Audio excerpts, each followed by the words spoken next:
Cinema పేరేంటిది? ఇడుపు కాగితం అనే పేరు పెట్టి, ఇడుపు కాగితం అంటే ఏందో అర్థమైతలేదట. దాని మీద ట్రోలింగ్ చేస్తున్నారు. నేను ఒకటే మాట అడుగుతా ఉన్నా, ఇడుపు కాగితం అంటే అర్థమైతలేదని కొంతమంది ఏదైతే మాట్లాడుతున్నారో, పోయి సినిమా యాక్టర్ పవన్ కళ్యాణ్ ఉన్నాడు, ఆయన అడుగురి, అర్థమైందో చెప్తాడు. ఆయనకు బాగా తెలుసు దాని అర్థం, వాడి ఖచ్చితంగా చెప్తాడు. మా భాష మీద అవహేళన చేసినందుకే ఇలా రాష్ట్రం వచ్చింది. ఇంకొకసారి అటువంటి వెకిలి ప్రయత్నం చేయకండి. ఒకరి భాషను ఒకరం గౌరవించుకుందాం, ఒకరి సంస్కృతిని ఒకరు గౌరవించుకుందాం, అందరం కలిసి ఉందాం. కానీ ఇటువంటి ప్రయత్నాలు చేసి మళ్ళీ ఒకసారి తెలంగాణని అవమానపరుస్తాం, మా భాషని కించపరుస్తాం అంటే మాత్రం చూస్తూ ఊరుకునేది ఉండదు. ఇక్కడ జరుగుతున్నది ఏంటి? ఇవాళ తెలంగాణ భాషను కించపరిచినా కూడా కాంగ్రెస్ పార్టీ ఏం మాట్లాడదు. ఎందుకంటే రేవంత్ రెడ్డి గారికి తెలంగాణ ఉద్యమానికి ఏం సంబంధం లేదు. బీజేపీ పార్టీ ఏం మాట్లాడదు, ఎందుకంటే వాళ్ళకి దేశంలో ఉన్న ఇష్యూలు తప్ప తెలంగాణ గురించి పట్టులేదు. బీఆర్ఎస్ పార్టీ ఏం మాట్లాడదు. ఎందుకు మాట్లాడదు బీఆర్ఎస్ పార్టీ అంటే, అందులో ఒక గుంటనక్క ఉంటాడు. ఆయన పరిస్థితి ఏంటంటే మొత్తం ఆంధ్రోళ్లతోని వ్యాపారాలు. ఇవాళకి కూడా నేను ఛాలెంజ్ చేసి చెప్తున్నా, ఏదైతే మనం ఫీజులు తక్కువ వేస్తలేరని కార్పొరేట్ విద్యా సంస్థలు వచ్చి మనల్ని దోపిడీ చేస్తున్నాయని చెప్తున్నామో, ఆ నారాయణకు చైతన్యకు మొత్తం కూడా ఈ గుంటనక్కనే పాలు వస్తాడు. ఇవాళకి కూడా కంప్లీట్గా పాల వ్యాపారం ఉన్నది. నేను ఇవాళ తెలంగాణ ముఖ్యమంత్రి గారిని డిమాండ్ చేస్తా ఉన్నా, ఈ కార్పొరేట్ విద్యా సంస్థలకు మీరు పర్మిషన్ ఇచ్చే ముందు ఒక రూల్ పెట్టండి. ఏంటిది? మీరు పాల్గొనేది ఉంటే విజయ డైరీ నుండి కొనండి, పాల్గొనేది ఉంటే కరీంనగర్ డైరీ నుండి కొనండి, ముల్కనూరు డైరీ నుండి కొనండి, లేదా మదర్ డైరీ నుండి కొనండి. వీటి వల్ల మన పాల రైతులకు లాభం జరుగుతుంది. కానీ ప్రైవేట్ వ్యక్తుల దగ్గర కొనడంతో ప్రైవేట్ సంస్థలకు లాభం అయితే తప్పితే ఇంకోటి కాదు. ఖచ్చితంగా పెద్ద హాస్పిటల్స్ ఉన్నాయి, యశోద ఉన్నది, కిమ్స్ ఉన్నాయి, వీళ్ళందరూ కూడా విజయ డైరీ దగ్గరనే పాల్గొనాలని ఒక జీవో తీసుకురండి. ఎందుకంటే ముఖ్యమంత్రి మేము మొన్నటి నుంచి అడుగుతున్నాం, ఫీజులు నియంత్రించండి, ఫీజులు తగ్గించండి అంటే ఇంతవరకు ఆయన మాట్లాడతలేడు.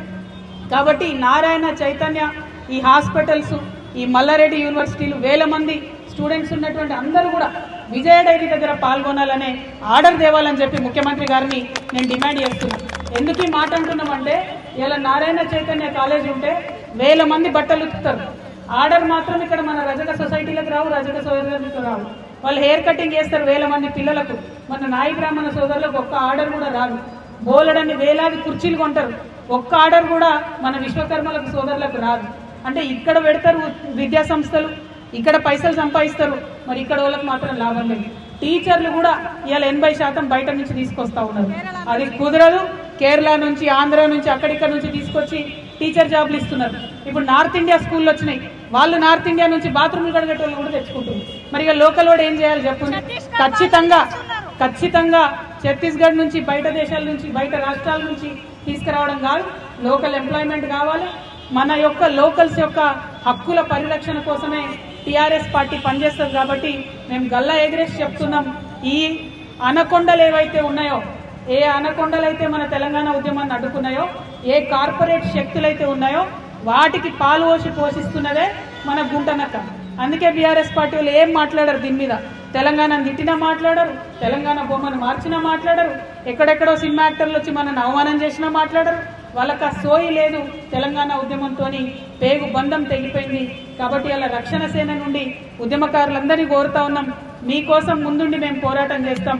ఆనాడే చెప్పిన నేను, ఉద్యమకారుల మీద ఒక లాఠీ పడాలంటే నన్ను దాటుకొని రావాలి, ఉద్యమకారులకు ఒక రబ్బర్ తూటా తగలాలంటే అది నన్ను దాటుకొని రావాలి తప్పితే నీ దగ్గరికి రాదు. జూలై 2 నాడు బాజాప్తా పోదాం, భూ పోరాటం చేద్దాం, భూమిని ఆక్రమించుకుందాం, ప్రభుత్వ భూమిని. అది మీరు కష్టపడి కొట్లాడితేనే వచ్చినటువంటి భూమి ఆక్రమించుకొని ఉద్యమకారులకు పంచుకుందాం. అందరూ కూడా జూలై 2 నాడు జరిగేటటువంటి భూ పోరాటానికి తెలంగాణ వ్యాప్తంగా ఉన్న ఉద్యమకారులందరూ కూడా తరలి రావాలని కోరుతూ, మరి ఉప్పల్ అంటేనే ఉద్యమకారుల అడ్డా, ఇటువంటి అడ్డాలో జెండాలు బాతిండ్రు. ఇవాళ జెండా ఎగిరేసినాం, రేపటి నాడు ఎమ్మెల్యే కూడా ఖచ్చితంగా గెలుస్తాం. జిహెచ్ఎంసీ ఎన్నికలలో అన్ని డివిజన్లలో పోటీ చేస్తాం. అద్భుతంగా తెలంగాణ ప్రజలకు సేవ అంటే ఎట్లుంటుందో, రాజకీయ పార్టీ అంటే పని ఎట్లా చేస్తుందో తప్పకుండా చూపిస్తామని చెప్పి ఈ సందర్భంగా తెలియజేస్తూ, మరి అనేక మంది అనేక మాటలు ఇచ్చినటువంటి ఈ ప్రభుత్వాన్ని ఎండగడతాం, ప్రతి విషయంలో ఎండగడతాం. పెన్షన్ పెంచుతామన్నారు, పెంచలేదు. ఆటోలకు పైసలు ఇస్తామన్నారు, ఇయ్యలేదు. 2 లక్షల ఉద్యోగాలు ఇస్తామన్నారు, ఇయ్యలేరు. తులం బంగారం ఇస్తామన్నారు, ఇయ్యలేదు. మరి ఇవన్నిటిని కూడా మాట్లాడతాం. మా అక్క చెప్తుంది పింఛన్ వస్తలేదని, పింఛన్ గురించి కూడా ఖచ్చితంగా మాట్లాడతామా. Thank you. జై తెలంగాణ, జై తెలంగాణ, జై TRS, TRS party, TRS party, జై తెలంగాణ, జై తెలంగాణ.